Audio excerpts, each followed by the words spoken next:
Greetings gamers to the Players Nexus YouTube channel. My name is Nexus, and in today's video we'll be having a retrospective review of the game Alan Wake. Alan Wake is a game made by Remedy Entertainment, who are responsible for games like the Max Payne series and more recently games like Quantum Break and Control.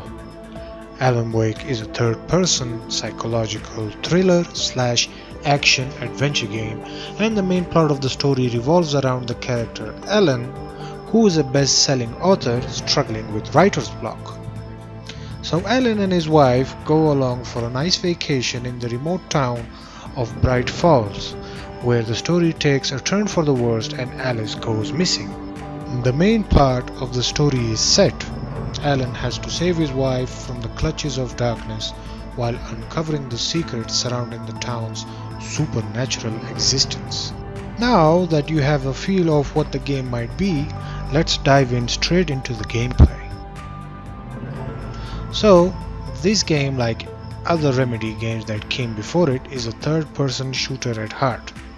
The bulk of your gameplay experience will revolve around going from point A to point B, defeating enemies, solving very simple puzzles here and there, and uncovering the story along the way, which would be presented to the player in the form of pre-rendered cutscenes. Yes, pre-rendered cutscenes. Did I mention this game came out in 2010? It's the same year that saw the release of critically acclaimed titles Red Dead Redemption and Mass Effect 2. So Mr. Wake here has his work cut out for him, but I digress. So the main gameplay loop has been determined. Let's look at what fills that loop, starting with the combat. Combat is pretty straightforward for the most part. You kill a bunch of bad guys, scrounge up some ammo, activate a checkpoint, and repeat. You have a few weapons at your disposal: a pistol, a shotgun, hunting rifle, and flare gun, along with throwable items such as flares and flashbang grenades. The weapon variety is not great, but it's not bad either, giving the player some freedom to choose their loadout however they like. I personally used the shotgun pistol combo for the majority of the game, and it served me quite well. Now, let's talk about the enemy and enemy variety. So enemies have a mechanic where they have a shield over them that makes them immune to gunfire, and the only way to defeat them is to take down their shields of darkness with a flashlight and promptly shoot them until they burst into flames and disappear in a fantastic show of fireworks. This mechanic remains constant for all the enemies you face, with some of them not even requiring the follow-up gunshots, as they disintegrate as soon as the shields are taken out. But having said that, enemy variety is lackluster. You have the fast squishy slasher types, the regular axe-throwing grunts, and the slow but tanky brutes, along with possessed barrels, wheelbarrows, minecarts, and crows. Yes, there are killer barrels in this game. When you are not killing enemies, you can interact with radios and TVs spread around the world that give you some insight on the people of Bright Falls, as well as these X-File type mini episodes which are recorded with live actors that you can watch on the TV, and it can be enjoyable the first time around, but the player might completely ignore them in subsequent playthroughs. For me, the camera was a very big issue in this game, because cameras in third-person shooters, or more specifically over-the-shoulder third-person shooters, they are default set towards the right shoulder, but in this game it's the complete opposite. It defaults over the left side. The camera, however, can be changed with a single press of a button, but for some reason it keeps going back to the opposite side when a character does certain actions. I found myself changing the camera back and forth to match what I'm used to, and towards the end, after doing it countless times, it just became a nuisance that I had to actively deal with constantly. Stamina is also included in this game, and it is consumed whenever Alan sprints or dodges enemies. There is no visual indicator for how much stamina you have left, other than visual cues like Alan slowing down and panting like a madman. I get it, Alan is a writer and not an Olympic runner, but at least they could have done is to have made an actual stamina bar visible so that the player can gauge the bar visually and choose when it's either time to fight or flight. It almost feels as if the game is forcing you to not use the sprint feature in an attempt to artificially elongate the game time, which is very counterintuitive and even detrimental to the overall experience. The final gameplay aspect I want to talk about is platforming and driving mechanics. Now, platforming in this game is extremely unreliable and janky to a point where even small ledges pose a big challenge, and mantling over them with any success is just left to chance. Driving section, on the other hand, are nothing more than filler used primarily to going from point 1 to point 2 and nothing more. There is no level design based around the driving mechanic, and it just becomes a thing you have to do because the game wants you to. This was a really big missed opportunity, and I think the developers could have done much more, especially with the driving mechanic. But in the end, I really feel like these gameplay aspects feel unrefined and tacked on, lending nothing meaningful towards the gameplay experience. Now let's talk about visuals for a second.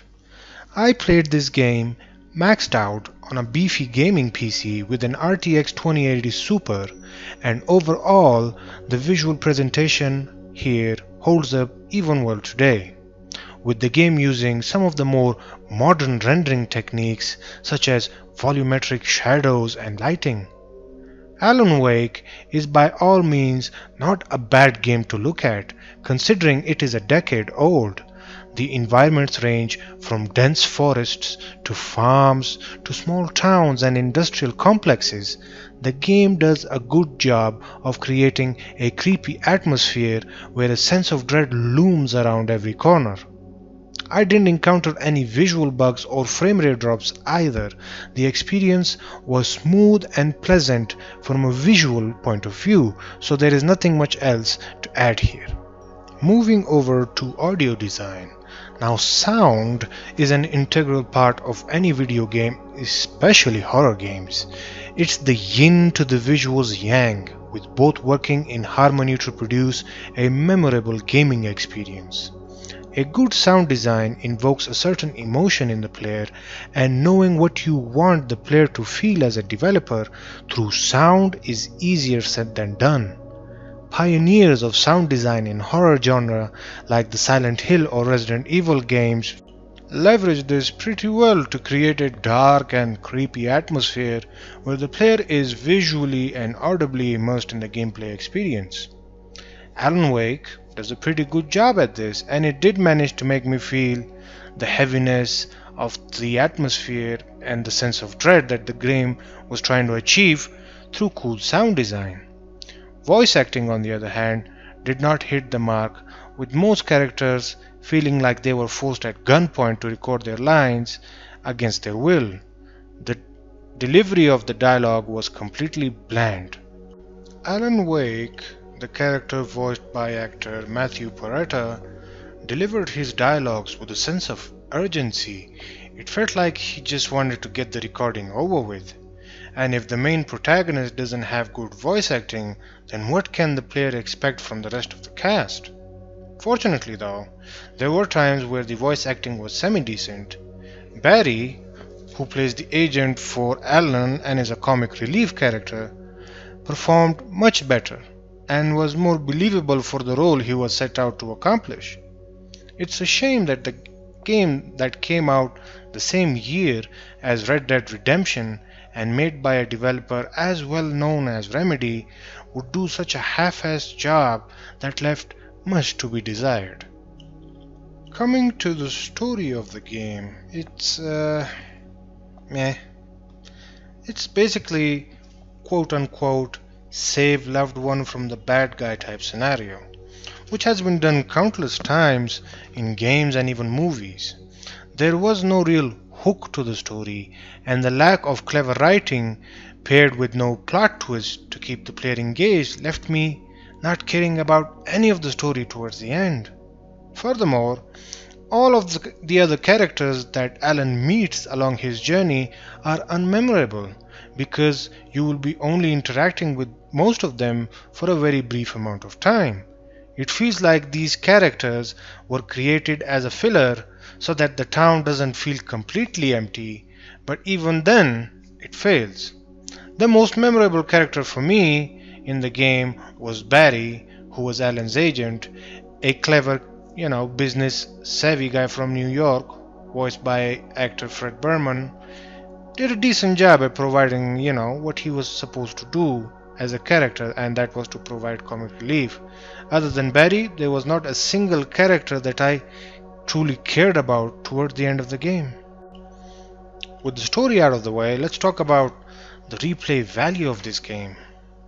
If you are an avid collector of coffee thermoses, then this game is for you, as you'll be able to amass a huge collection of coffee thermoses spread throughout the world.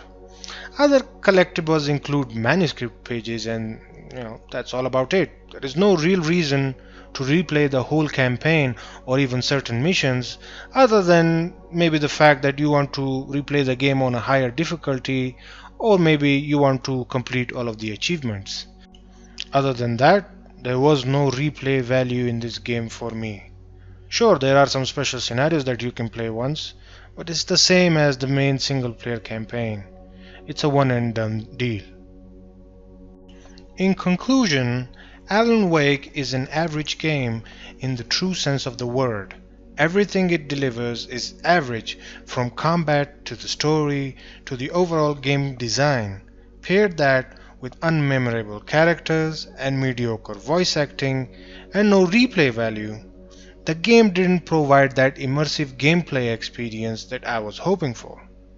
So the main question is, should you buy this game? And honestly, my answer would be no. But if you really want to check it out, then you can download it for free if you have the Xbox Game Pass. I would score this game a 5 out of 10. If you have made it this far in the video, thank you very much, and if you like my content and want to see more videos like this, or want to suggest any future game that you want me to make a retrospective on, then feel free to leave a comment. Also, don't forget to like and subscribe to the channel, as it gives me all the motivation in the world to keep creating more gaming content for you guys. And lastly, I stream on Twitch 4 days a week. So if you want to discuss games with me, then feel free to follow me on Twitch and come say hello whenever I go live. Thank you for watching, gamers. Godspeed.